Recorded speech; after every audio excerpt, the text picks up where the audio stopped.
بسم اللہ الرحمن الرحیم۔ السلام علیکم ورحمۃ اللہ وبرکاتہ۔ عزیز طلباء و طالبات، ہم کتاب اصول الشاشی سے فصل فی المطلق والمقید کا بیان پڑھ رہے تھے۔ مطلق کی تعریف، مقید کی تعریف اور اس کے بعد مطلق کا حکم آپ کے سامنے آ گیا تھا، اور مطلق کی 6 مثالیں بھی آپ نے پڑھی تھی۔ مجھے امید ہے کہ آپ اچھی طریقے سے سمجھ گئے ہوں گے۔ آج کا سبق پڑھنے سے پہلے ایک مرتبہ پھر ذہن نشین کر لیں کہ مطلق امام ابو حنیفہ رحمۃ اللہ علیہ کے نزدیک بمنزلہ خاص کے ہے، جو پیچھے آپ نے پڑھا شروع میں، اور قطعی ہے۔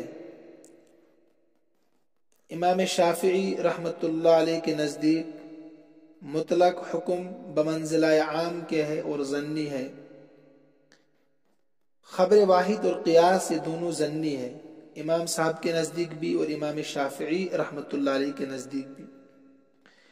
امام ابو حنیفہ رحمۃ اللہ علیہ فرماتے ہیں کہ ظنی چیز سے قطعی چیز میں کمی زیادتی نہیں کی جا سکتی ہے، اس لیے کہ درجے میں دونوں میں فرق ہے، ایک ظنی ہے ایک قطعی ہے، ایک یقینی ہے ایک شکی ہے۔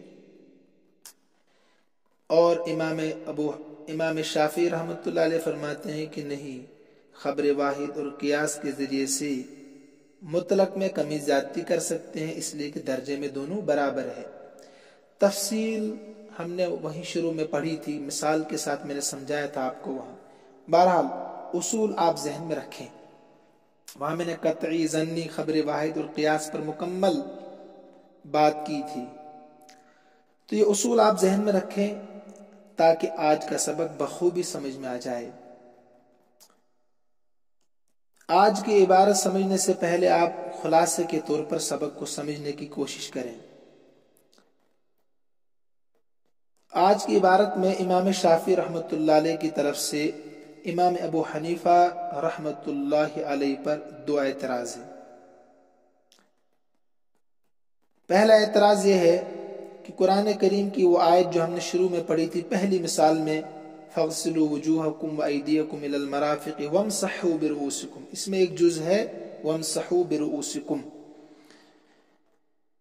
امام شافعی رحمۃ اللہ علیہ فرماتے ہیں یہ مطلق ہے، اور اس مطلق سے سر کے بعض حصے کا مسح کرنا معلوم ہوتا ہے، یعنی جو سر ہے اس کے بعض حصے کا مسح کرنا فرض معلوم ہوتا ہے۔ بعض حصہ مطلب اگر کسی نے 3 بالوں کا بھی مسح کیا تو فرض ادا ہو گیا۔ کیوں؟ اس لیے کہ لفظ با جو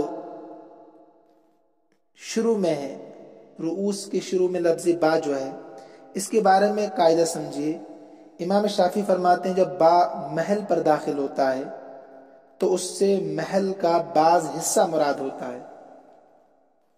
مثلا محل کیا؟ رؤوس یہ محل، انہیں جگہ ہے، سر ایک جگہ ہے، تو رؤوس محل ہے، اس کے شروع میں جب با داخل ہو گیا تو اب سارا رؤوس مراد نہیں ہوگا بلکہ بعض حصہ مراد ہوگا۔ تو بعض سے امام شافعی نے کیا فرمایا؟ کم سے کم 3 بال۔ یہ تو قاعدہ بیان ہو گیا۔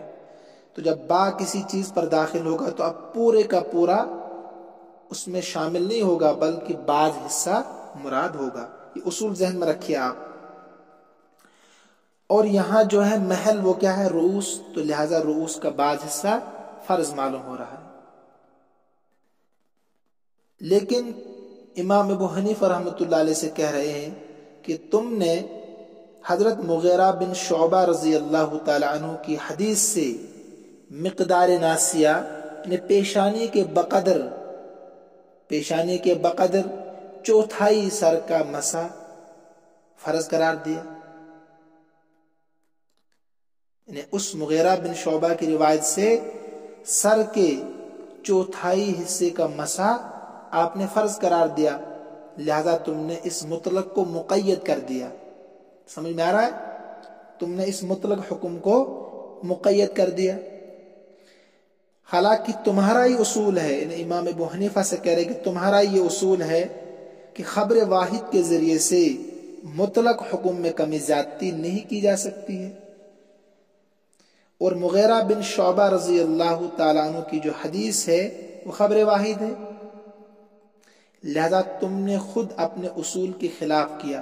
یہ کون فرماتے ہیں؟ امام شافعی رحمۃ اللہ علیہ امام ابو حنیفہ رحمۃ اللہ علیہ سے کہہ رہے ہیں کہ تم نے اپنے اصول کے خلاف کیا، انہیں مطلق حکم جو تھا وَامْسَحُوا بِرُؤُوسِكُمْ، اس کو تم نے مقید کیا حدیث مغیرہ بن شعبہ رضی اللہ تعالی عنہ سے جو خبر واحد کے درجے میں۔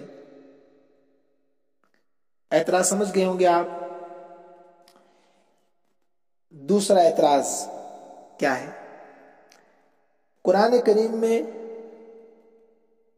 ایک آیت ہے حَتَّى تَنكِحَ زَوْجًا غَيْرَهُ، امام شافعی فرماتے ہیں یہ بھی مطلق ہے، امام شافعی رحمت اللہ علیہ فرماتے ہیں یہ بھی مطلق ہے۔ کس میں؟ کہ پہلے شوہر سے حرمت کو ختم کرنے کے سلسلے میں دوسرے شوہر سے محض نکاح کرنے کے ساتھ۔ آسان لفظوں میں سمجھے اس کو آپ، ایک شوہر نے اپنی بیوی کو 3 طلاقیں دے دی، اس کا نام ہے طلاق مغلظہ، انہیں حرمت ثابت ہو گئی، ہمیشہ کے لیے حرام ہو گئی۔ اب اگر یہی عورت دوبارہ سے اسی سابق شوہر کے ساتھ نکاح کرنا چاہے، اس کو کرنا کیا ہے؟ پہلے اس کو عدت گزارنی ہے، اس کے بعد اس کو دوسرے مرد سے شادی کرنی ہے، نکاح کرنا ہے۔ یہ دوسرے مرد سے نکاح کرنا، یہ پہلے شوہر سے جو حرمت ثابت ہو گئی تھی اس کے لیے یہ کافی ہونا چاہیے۔ یہ امام شافعی رحمۃ اللہ علیہ فرماتے ہیں کہ صرف دوسرے مرد سے نکاح کر لے اور اس کے بعد پہلے شوہر کے لیے وہ حلال ہوگی، وہ عورت پھر سے اس کے ساتھ نکاح کر سکتی ہے۔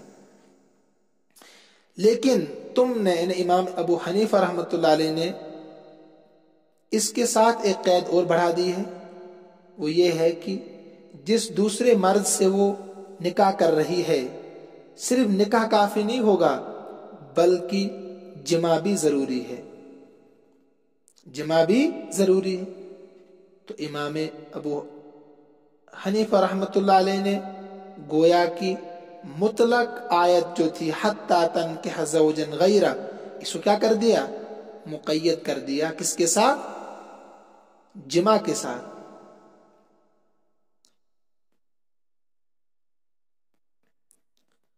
یہ کون فرماتے ہیں؟ امام شافعی رحمۃ اللہ علیہ فرماتے ہیں تم نے حَتَّى تَنكِحَ زَوْجًا غَيْرَهُ کو حدیث امرأت رفاع سے جماع کے ساتھ کیا کر دیا؟ مقید کر دیا، حالانکہ آیت کیا تھی؟ مطلق تھی کہ صرف وہ دوسرے مرد سے نکاح کر لے۔ تم نے حدیث امرأت رفاع جو خبر واحد ہے اس کے ذریعے سے ایک قید بڑھا دی کہ صرف نکاح کافی نہیں ہے بلکہ جماع بھی ضروری ہے۔ یہ امام شافعی کی طرف سے اعتراض ہے۔ اعتراض سمجھ گئے ہوں گے آپ؟ اب جواب سمجھیے۔ امام ابو حنیفہ رحمۃ اللہ علیہ جواب دیتے ہیں کہ آپ کے دونوں اعتراض درست نہیں ہے، دونوں اعتراض درست نہیں ہے۔ پہلی بات تو یہ کہ ہمارا اصول اپنی جگہ پر برابر ہے کہ مطلق حکم جو قرآن کریم سے ہوگا اس پر خبر واحد قیاس کے ذریعے سے کمی زیادتی نہیں کر سکتے، لہذا ہم نے یہاں بھی کمی زیادتی نہیں کی ہے۔ سنیے آپ جواب امام ابو حنیفہ رحمۃ اللہ علیہ کی طرف سے کہ مسح کے سلسلے میں وَامْسَحُوا بِرُؤُوسِكُمْ جس کو تم مطلق کہہ رہے ہو یہ مطلق ہے ہی نہیں، یہ مطلق ہے ہی نہیں بلکہ مجمل ہے۔ دیکھیے عزیز طلبہ، آپ پہلے مجمل اور مطلق کو سمجھیے۔ مثلا میں آپ کو 3 کتابیں پڑھاتا ہوں،